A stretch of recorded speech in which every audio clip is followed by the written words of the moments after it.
All right, we have another 5-part problem for this polynomial function up here. Okay, and it's in parts A through E. So we're going to take them one at a time.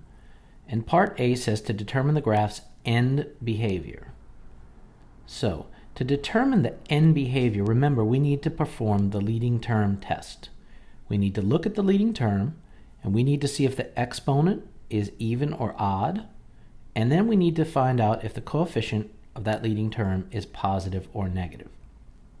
Now when we look at this polynomial right here, it's already factored for us.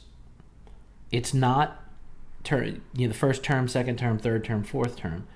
So we have to either do one of two things. One thing to do would be to distribute it all out. You'd multiply this out 3 times this, and that would take quite a long time. Or we can just look and figure out what the leading term is going to be. If I look at 1x squared, I know that my leading term here, after I do it 3 times, would be 1x to the third.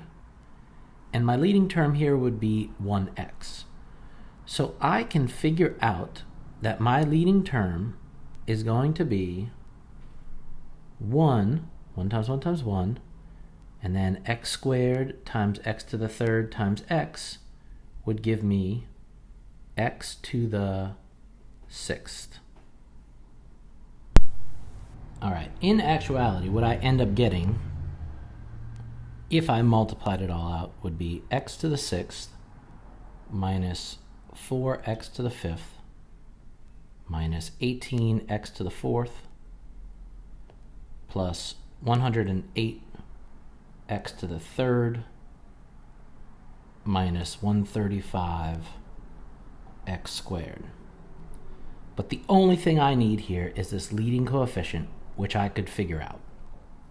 Now looking at the leading coefficient, is my exponent even or odd? Okay, I see that it's 6, so it's even. And then is the number in front, is it positive or negative? All right, and it's going to be positive. So if we think of a graph that we know that's even and positive, okay, we can determine the end behavior. So we know that even and positive, even exponent, positive would be something like y equals x squared, which is our smiley face parabola. And the end behavior on the left is that it rises.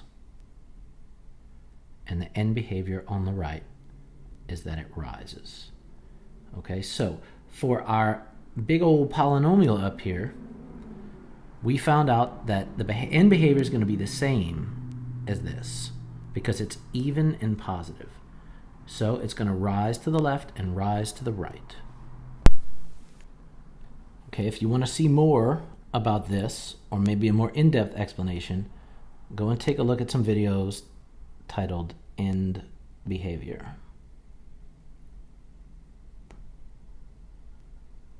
All right, next we will look at part B.